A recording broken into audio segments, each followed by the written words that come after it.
And now, back to improving your relationship with Richard Lucas. So, I have come to the conclusion that I picked my battles. That's a good idea. And there's another secret. Happy wife, happy life.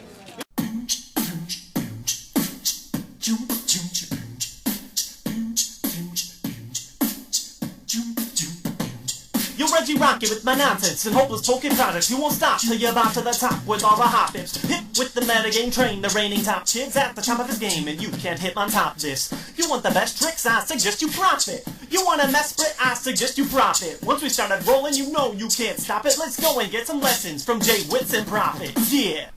Hey everybody, welcome to the next episode of Prof-it, the Rantoul City Championships Report.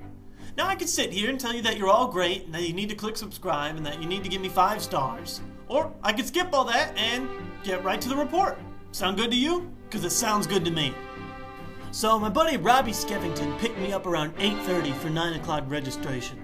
I was up until 3 in the morning messing around playtesting and building decks, and we were all tired. We should do that. Rob a kid? Yeah. Unless he's asking for it. I mean, if he's asking for it, we gotta do it. Yeah, really tired.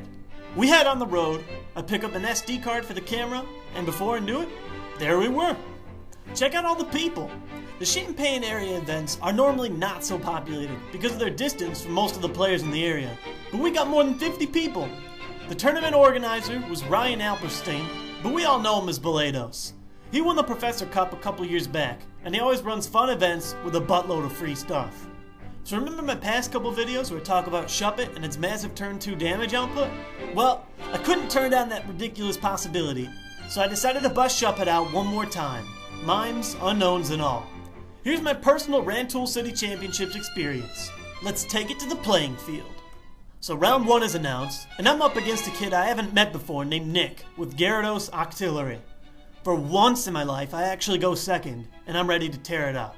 He starts with Remoraid and Magikarp, attaches an energy and ends. I go to town with Shuppet, drop 3 counters on the Carp with Crobats and Blowers for the knockout, and KO his active Remoraid with Shuppet and plus powers. It's not pretty winning the game in one turn, but it's what the deck's supposed to do. 1-0. Round 2. So when I see that I'm paired up with Dustin, I know that I'm screwed. He's playing Puka's deck, Dialga Garchomp, but with 4 switches instead of the Toxicroak line. I go second, but he has 2 basic Pokemon, an active Garchomp C, and something else on the bench that I can't remember. I have a lousy hand that can only drop 70 damage on his 80 HP Garchomp. He puts a Garchomp X down and uses the power Healing Breath to take the damage off, then places a Dialga G down, attaches a special Steel and an energy gain, and uses Deafen. From this point, I basically forfeit the game. Why give up so early, you might ask? Dialga G's attack, Deafen, prevents the opponent from playing trainers and stadiums the next turn. He also has 20 psychic resistance, and an extra 10 resistance for every special steel attached to it. With no trainers, I can't play any of my draw, or any plus powers or expert belt, to even get enough damage to put counters on Dialga. So I basically can't do anything, and I scoop. Unless you can beat Dialga G on the first turn or 2 with Shuppet, it's an auto loss for you. So now, I'm 1-1. We take a short lunch break. Me and Robbie go to Burger King, where I try and drink as much caffeine as I can to wake up. Round 3 is versus a kid named Julian with Scissor Chair. I'm going second once again, and we're underway. He opens up with 2 Cherubi to my Shuppet in mind. I try and get the double knockout, but end up 2 damage short, so I knock out the active Cherubi and retreat to the mime to stall.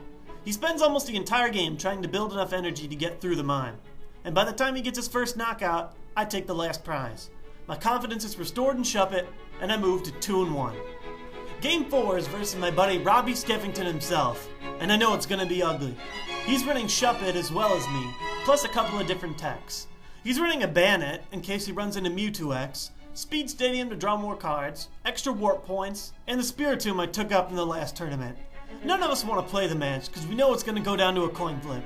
He goes second, so I start with a Mr. Mime and put a Nooksy on the bench for safe measure. He goes and gets a sick amount of heads on all his flip cards, draws for a good 10-minute turn, KOs Mr. Mime with Crobats and such, and KOs Uxie with Shuppet's attack for the game in 1 turn. Nothing I can do about that. 2-2. My final game is against Pokedad Mike Young with Kingdra Flygon.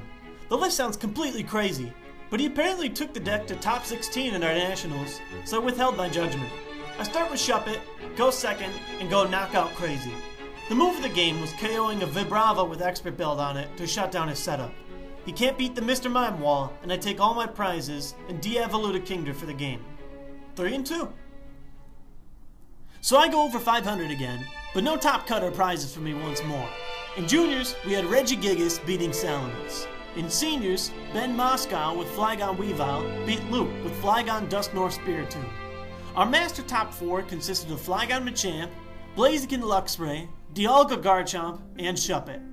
Our first place winner was Dustin with the Dialga Garchomp, beating Robbie with the Shuppet. I'll provide the links to these full captured games when our tournament organizer posts them on YouTube. So, that's my report for you all. Dialga Garchomp continues to look super solid. Puka won with it in Oswego, Dustin won with it in Rantoul, and Puka would end up going undefeated in Wisconsin the day afterward to win another tournament. What is it with this ridiculous deck? What do you guys think is the best way to counter it? I'm definitely going to check it out, because I either got to learn how to beat it or join it. And in closing for today's video, here's everyone's response to my tournament question of the week. Why do you play the Pokemon trading card game? I don't know how to answer that. It's just fun.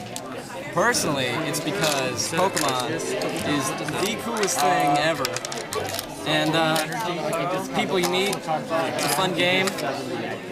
It's real. I've been playing since I was like 5, and so it's always been fun with me and my dad. Well, I think it's an enjoyable pastime. It's a good hobby to have. I love Pokemon since I was a kid, and it's one of those things that kind of stuck with me through the years, and it's a really fun game to play. I play it for the fun of it. Robbie, why do I play the Pokemon trading card game? Yep. Because it's the most fun game there is. And Yu-Gi-Oh, Magic, Yakugan, any other random card game out there. I don't even know that's a card game. I'm just saying it. It is the most fun, the best people around. Therefore, I believe Pokemon trading card game is the best card game there is, hands down. it's a great answer. How does it feel to be the biggest cheater in the game? Oh my god, as long as you don't tell anybody, it's amazing. Because I learned it from my friends, and I decided I liked it, and I started to learn how to play it, and so that got my liking in it. It's fun. I enjoy the time with my son. It's my first time playing in 10 years, so just to know that you can just sort of start and you can do decent just from starting from basically nowhere. So that's it. I enjoy the game because I first got involved because of my kids, and so it gave me a chance to hang around with them. And after they decided to continue to become serious, and they continued to beat me, I got real serious and just been with the game for 11 years now. And that's all for this week. Tune in next week for more Prof-it goodness. Click the yellow subscribe button to become my friend, and have a nice week. Peace. Alright, have you ever beaten Ben before? I have not. Kid's a stud, he really is. He's like 2 years old, but he's smarter than Einstein already. It's true. Alright, what do you think the chances of you winning are? Probably 30%. Alright, what are the chances you give me one of those Skittles? 100%. Alright, you know how to play. I do.